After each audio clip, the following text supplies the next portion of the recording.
Capturing the world. This episode was recorded on February 19th, 2021. Hope you enjoy.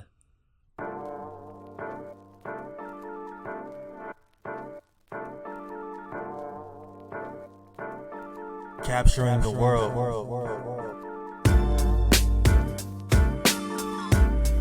Hey, what's going on, guys? This is David Carmichael II, and I am back with another episode of the Capturing the World podcast. I have another great special guest.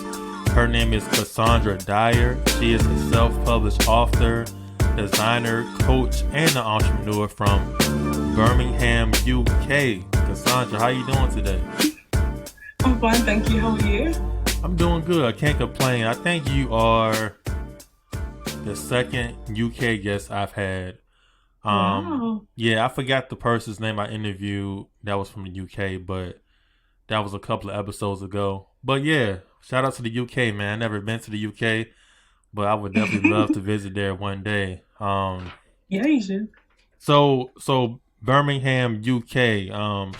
You know, my geography is very limited when it comes to different countries. All I know is, you know, London. So how far is Birmingham from London, UK?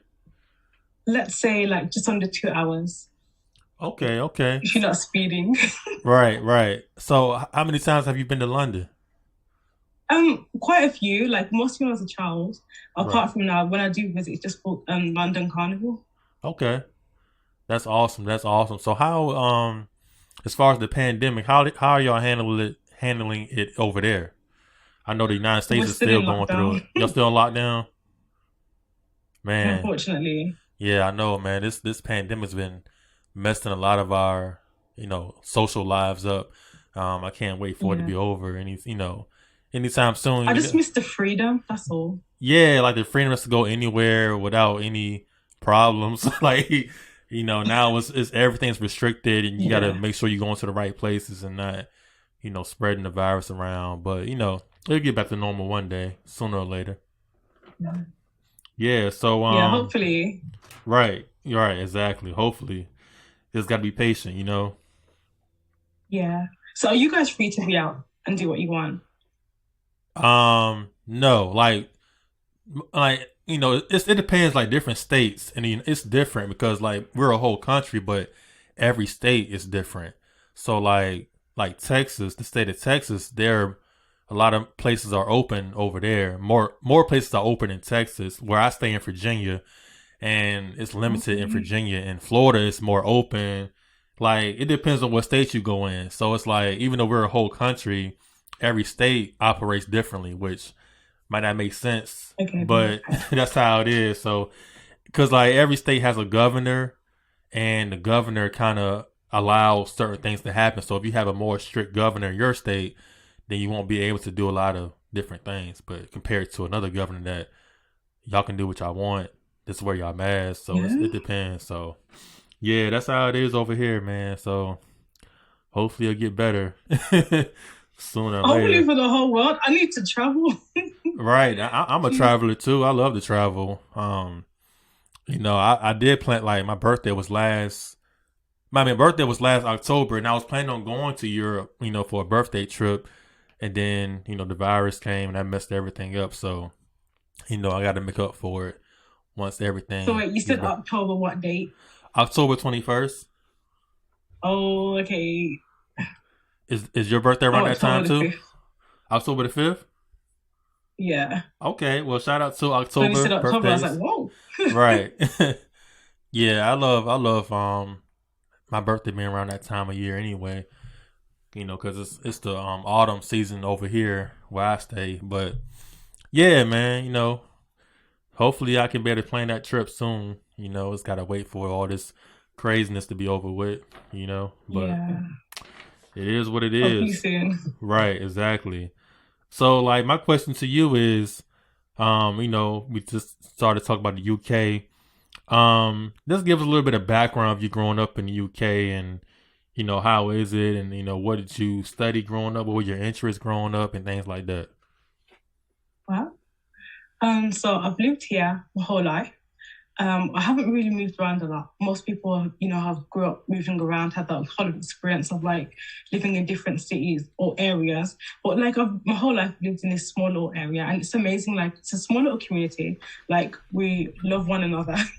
Sounds so cheesy, doesn't it? But yeah, we look after each other, get along with our neighbors, like we do each other's bins and stuff like that. And where I live, it's like a multicultural area, so I've been blessed enough to, be around different walks of life. And, I think that helps with my storytelling as well. And Right. yeah, so I studied, at school, I studied electronics. Then I went on to studying industrial design at uni. And in between those, that's when I like took my writing career seriously. I hope I've asked the question that you asked. Oh no, no, that's fine. Yeah, you basically explained everything. So and I know we talked about you visiting London. Like how much of the country have you visited during your lifetime? It sounds quite bad. Not actually a lot of it. But I do plan, to like branch out, especially now being in lockdown. You just can't wait to go out and just see whatever you can see. Right, But right. yeah, to the main capital. Okay. Uh, we can, I think the signal's really bad. Yeah. Yeah, we Okay, back you're back. now. Sorry. Yeah, it might Sorry, be on did you my hear end. anything I said? You kind of was a little blurry like the last 10 seconds. Oh, sorry. But yeah, I haven't been around England quite a lot, but I do plan to. And when I have visited places, it's been mostly for like fun activities like carnival. So I've been to like Manchester. Most people know about Manchester or London. Funny enough, we're in Birmingham. It's the second biggest city, the second capital city. Okay, okay, awesome. That's what's up. Yeah, like I said before, man, I definitely want to plan on visiting the UK one day after this pandemic You should. dies down. But yeah, so and I know you were saying, you when you was a kid, you became interested in in creative writing, and I know you said Yeah. reading Jacqueline Wilson and Ronald Dahl. I think that's how you pronounce his last name. Those type of books. How did those books help you in your creative writing, and what led you to starting reading those books in the first place? Mostly because of school. So whatever, they like teach you about mostly that's where yeah, I think I'd say school because Roald Dahl's quite like a really popular like British author. I think it's British, but that's what basically when you grow up as a kid, that's mostly what you learn about, just like the Cinderella books and stuff like that. Um, yeah, sorry, what was the other question?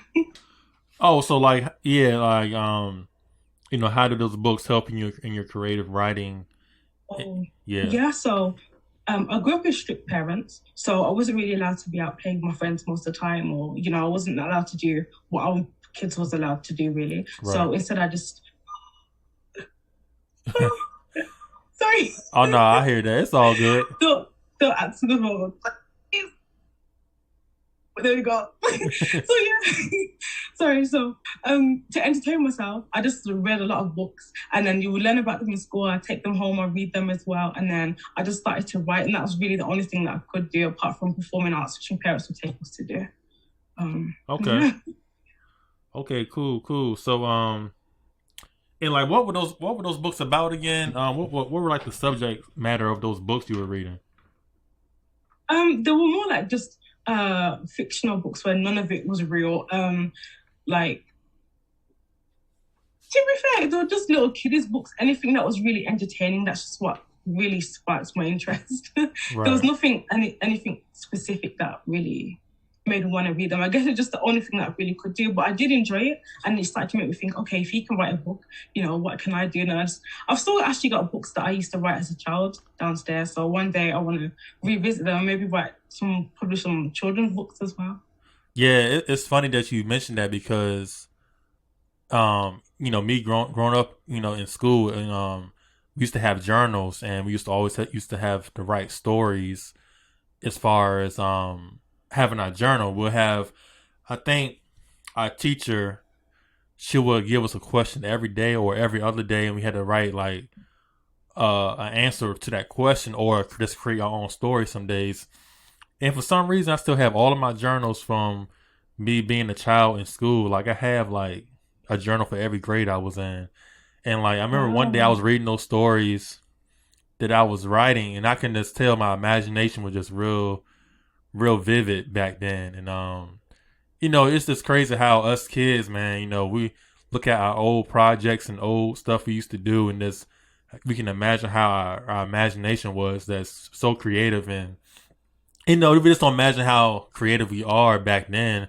And we still have a lot of room for improvement, but us kids, Yeah. man, we have a lot of talent. So You've actually just reminded me as well. Like, yeah, now that I think of it, that's the thing. I haven't actually thought about this in so long. But I remember I used to, it sounds so bad, I used to steal like little journals oh and Lord, take them home. And that's where I would start writing into them until, like, obviously I could shop for myself, and I bought little, I think you'll call it Dollar Tree maybe, what Poundland we have down here, Poundland. yeah, So I yeah, buy little journals and start writing in there. But, wow, that just reminded me of it. I thought exactly. about it. That's funny. So, and I know that you said your father inspires you to really take your talents to the next level. So, like, let's explain, how much of an inspiration he was to you, and what did he actually say to kind of get you motivated to take your talents to the next level? Yeah, so like I've been writing ever since I was a child. Then every time he sees me, I'm always literally writing like so I wrote the first book. It's called Success with the Wrong Queen. This is the one that he encouraged me to write. Okay. You can see it's better. But this happened, yeah. The inspiration came from a dream. And then I just started writing at uni. Then when I'd come home, I'd continue writing. And then my dad stayed me writing. He was like, well, you've been doing this as a kid. It seems like you're really passionate because it's something that you haven't stopped doing. So he said, why don't you go about trying to find a way how to publish it? So, yeah, I just took to the internet, researched as much as I could, listened to different, watched different videos on YouTube, read different blogs, pieced everything together, and published a book. But my dad has been, since a child, he's been my advisor. So I tried a few other things in business first. Like I tried to do a Mother's Day event. Funny enough, Mother's Day in the UK is going to be next month.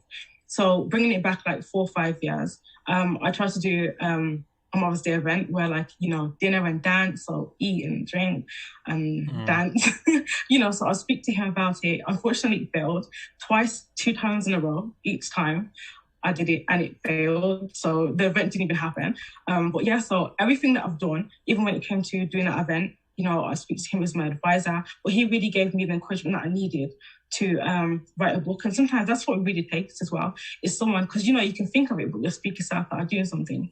Right. And then years later, at the perfect time when I'm now old enough and wise enough to understand how to do it or to learn, he gave me the encouragement I needed. So. That's awesome. Yeah, having parents in general, man, to motivate you and to really believe in what you're doing is very important. Because sometimes you don't even, as a person, you don't even see the talent. Like you might know you have a gift or you're good at doing something, but sometimes it takes other people to really see what you're doing to really like motivate you to like, yo, you can really take this to the next level. Keep working hard, don't give up.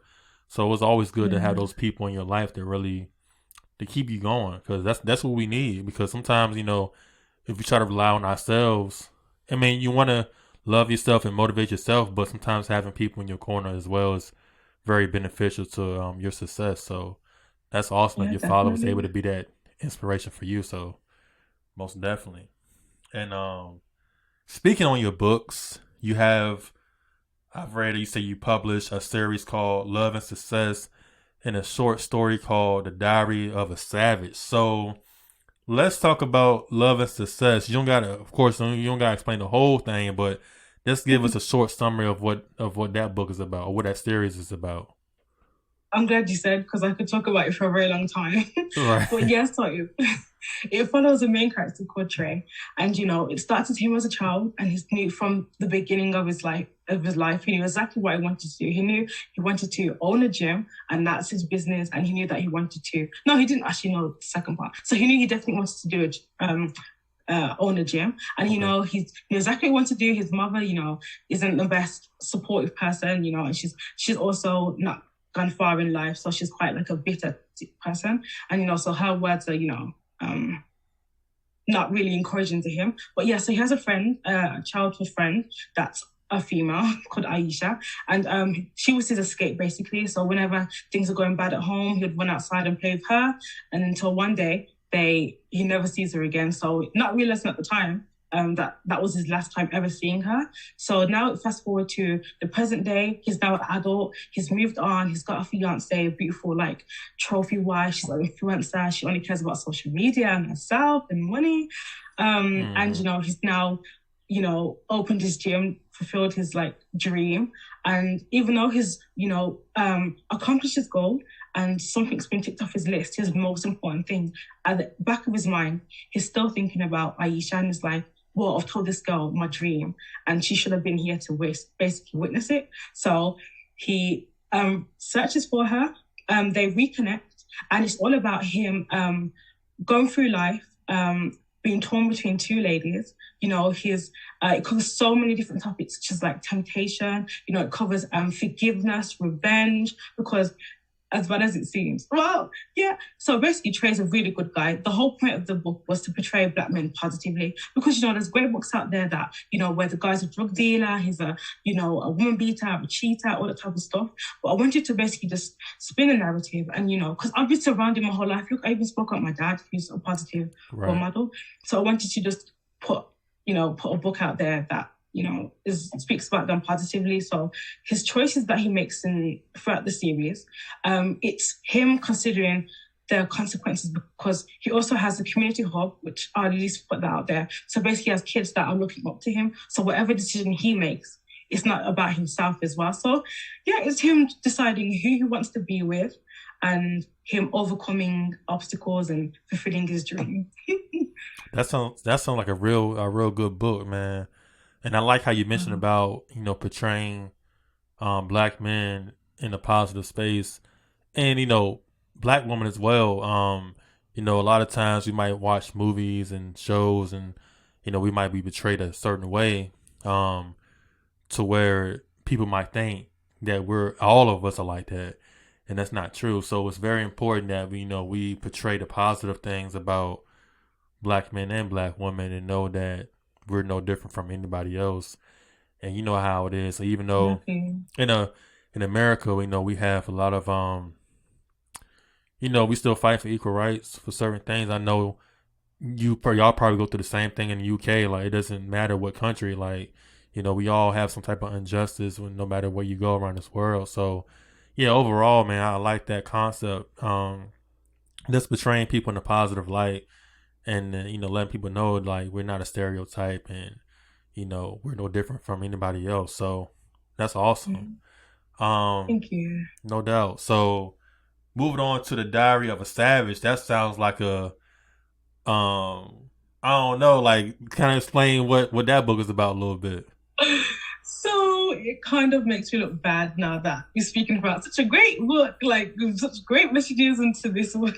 So basically, Diary of a Savage is a short story. It's like about 30 pages, and it just came to me at the heat of the moment because Valentine's Day was coming up, and I was like, I haven't written a book in ages, so what can I write about? Right. So I thought everyone's going to be writing about lovey-dovey books. So I thought, what can I write about to make it not go past Valentine's Day? So basically, it follows the life of a woman called Diamond. She's the main character. She's in a couple with a guy called Amaria, and it's coming up to Valentine's Day, and he has not once mentioned it about what he's going to do for her, the plans or whatever. So it's making her curious. So he leaves his phone unattended, and she takes it as an opportunity to go and have a look through his phone for any hints. And basically, the short story is about what she finds on his phone, and then what happens next for her to become a savage on Valentine's Day. Okay. That sounds like a real interesting story too. Thank you. So, like, what was the process of you, like, are these your only books you publish, or do you have more books you publish? I've got more books on the way, but those are the only 4 books I've published at the moment. Okay. So, like, what was the process of you actually getting your books published, and from writing the story to getting it published? Like, how was that process? Was it a hard process, or was it just how was that process getting that done? I'd say just like anything else, the first time you do something, it's going to be a bit difficult. You're going to run into small little errors or, obstacles. But once you've published your first book, it becomes so easy. So, you've got to write your book, have your idea, type it up on your manuscript, find somewhere to upload it onto. And then if you don't want to upload it onto like big companies like Amazon, you just find like a book printing company, upload your book onto there, make sure that it's protected, copywritten, order a book, and then, start putting it out there. So the process, people put a lot of pressure on it when it comes to writing a book. They seem to feel like it needs to be done within a certain amount of time. This book series, I wrote the first book in 2014. I didn't publish it until 2017. Okay. So from writing it to actually finishing it, publishing it, and putting it out there, it took 3 years. And there's some books downstairs that I've still got that I haven't, published yet. So when I speak to clients, I say, there's people that have written a book 10 years ago. And so then when you ask them how long is the process, they're going to say like 11, 12 years. Because the whole time, 10 years of writing it, then they'll like try to publish it or save or, it's just a different process. So it's different for everyone, really. That's what I'd say. And there's no need to rush or anything. Yeah, sometimes, things like that take time, and it's sometimes it's good to take your time and to get it out there. I mean, it depends. Like some people really want to rush to get it out there. And like you said, it's I can believe it's always different from depending on what person. So like did you hire an editor too to edit your book and all that? Yeah. So the first, it's embarrassing what I'm putting it out there often now.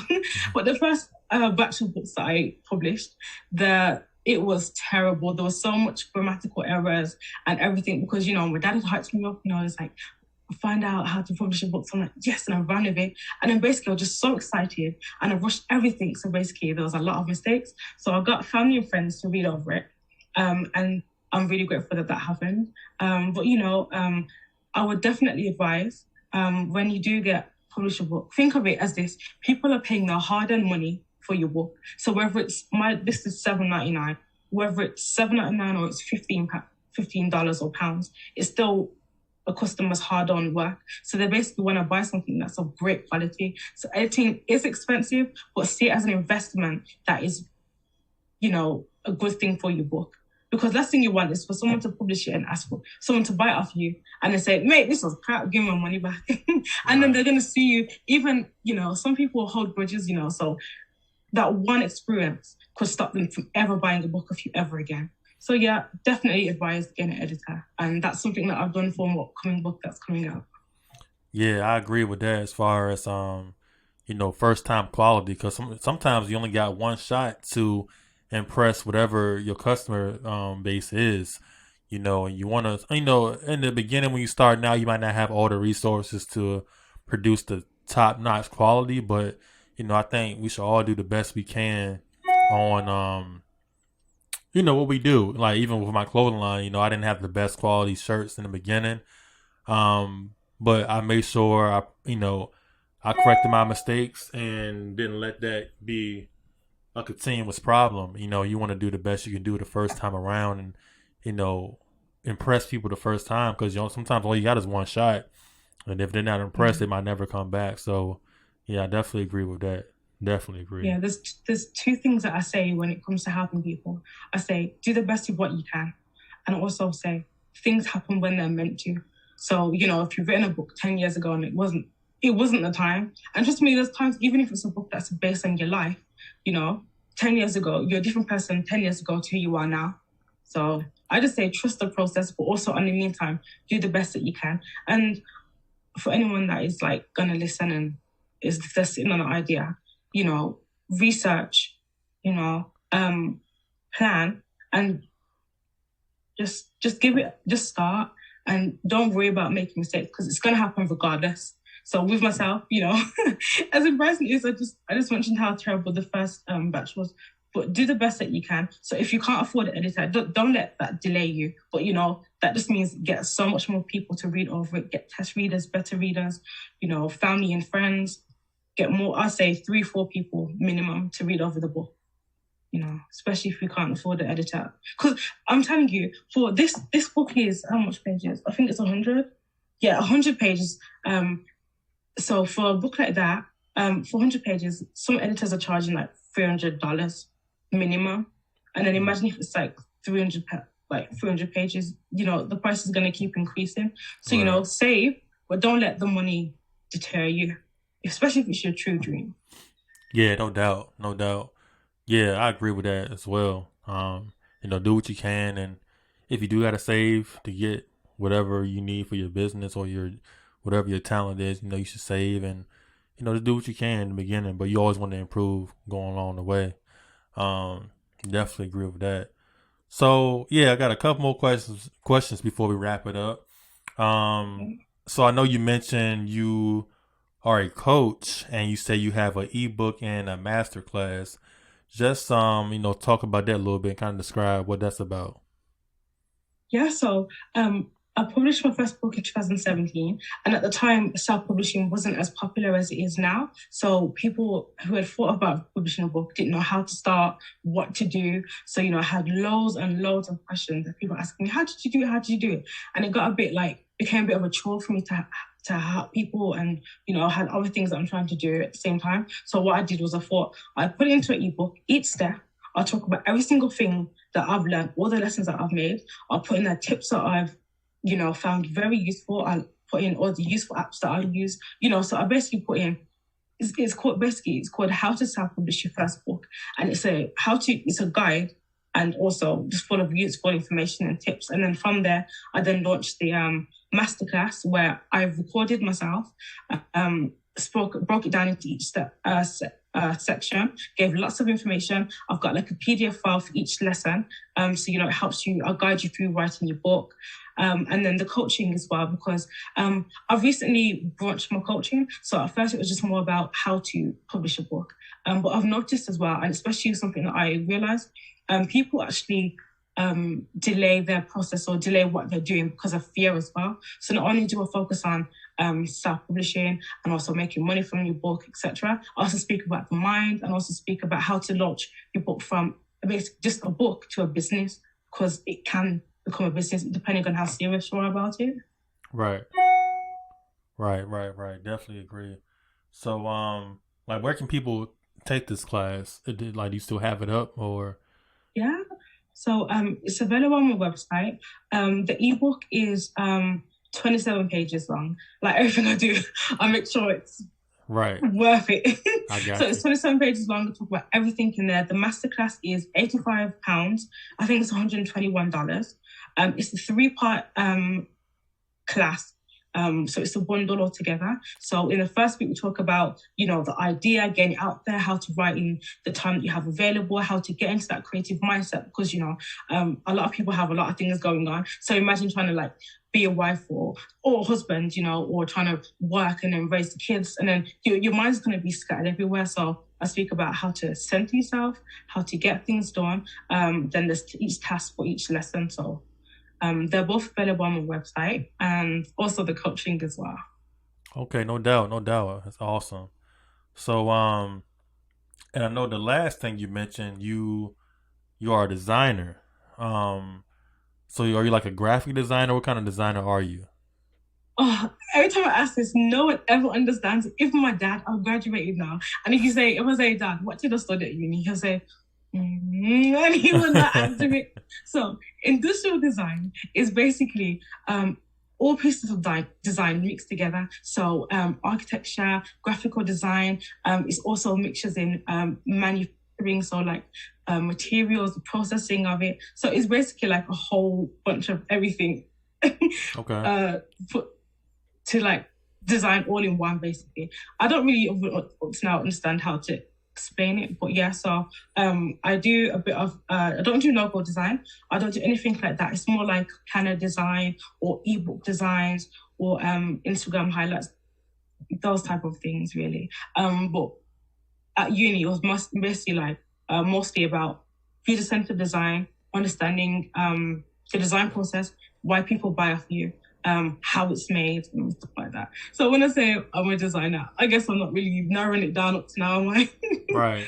No, I get it. I definitely get it because designer could be anything. Sometimes you can't really put a label on what type of designer you are because you do so many different things within that Yeah. title. So, um, yeah, man, that's awesome. You have a lot of talents, and I'm glad I had a chance to talk to you today. And my last question to you is, any advice to any entrepreneurs out there? Let's give them one piece of advice. What would you tell them? Uh, Piece of advice. I say it's gonna be more than one. Is it No, okay? that's cool. No, that's yeah. Say what you need to say. That's cool. Be true to yourself. Do things that you want to do. Research. Try not to be scared because just something new is gonna be obviously scary anyway. But don't let the fear make you procrastinate or stop you from following your dreams. And the reason why I'm so passionate about what I do is because I didn't want to look back and say, oh, but I wish I published that book or I wish I started a business. My advice would be to make a start. If you fail, learn from it and just keep going. Yeah. If that if that Cool. makes sense. No, it makes a lot of sense because one of our biggest regrets is always, I wish I would have done this. I wish I would have invested in this or did this or whatever my talent was. And sometimes we let fear and opinions of others stop us from even starting. And, sometimes we have fear of rejection before we even start. Like, how do you even know you're going to fail before you even start? Sometimes we try to predict what's going to happen before we even start. And that can be a dangerous thing. And, just by you starting, that's the win, by you just starting, it's like, okay, I got that out the way I started, and now I can just learn from what I'm doing. And And you'll realize once you make the first step, it wasn't as bad as you like you thought it would be. And just one more piece of advice I would give uh-huh, is learn from the greatest, or not even the greatest, but learn from someone that has experience like you, and also network as well. right. That's another piece of advice. Yeah, networking is also good because you don't know what you can learn from other people. And you just got to be social, man. Even though we all got different personalities, when it comes to, being an entrepreneur, you got to be vocal. You got to want to talk to other people. There's no way around it. There's no way around it. So you got to make yourself talk and network with different people. That's how you're going to get ahead and learn, So I definitely agree with you on that one. Yeah. So where can people find your books again, and where can people find you on social media? Go ahead and tell us all your social media and all your places we can find you at. Okay, so my books are available on Amazon. You can type in Cassandra Dyer or Success to Divine Queen, and then all my books will be on there. I'm available on social media on all platforms as Cass is Creative. And I also have a Facebook group that anyone's welcome to join, whether you're aspiring or an established author and entrepreneur. But basically, in that group, it's all about us, learning together, supporting one another, and also whatever I learn, I help and share with the group as well. So I invite anyone to join that No as doubt. well. Yeah, I might need to join that myself. I'm in a lot of Facebook Yeah. groups. A lot of business Facebook groups, entrepreneur podcast groups, clothing line groups. So yeah, after we done talking on here, I can definitely try to join that as well. Yeah. But yeah, Cassandra, I'm definitely had a great convo, and I wish you much success in what you have going on in Thank the you. Yeah. future, and don't stop, keep going. Even amongst the pandemic, we still are all hustling to be our better selves, and to make our dreams come true. So, like I said, keep going, and I'm definitely looking forward to what you have planned in the future, and Thank you. much And success you to as you. well. Yes, And thank you so congratulations much. on your brand. How long has that been gone for? That been Like going 1 year?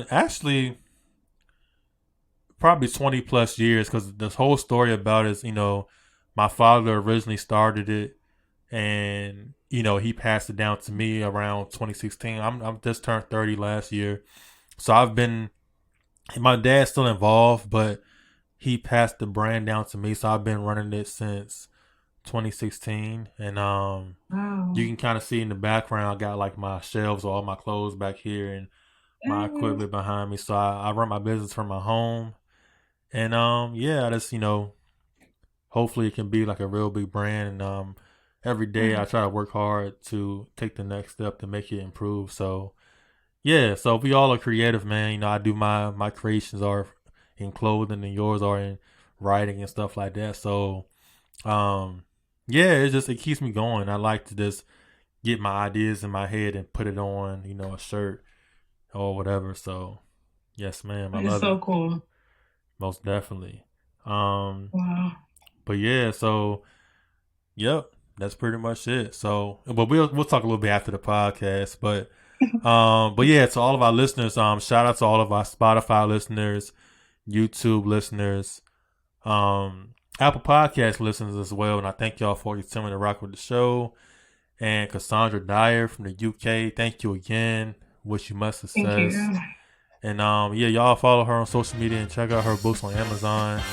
And it's a wrap. We see y'all on the next episode. Y'all have a good one. Peace.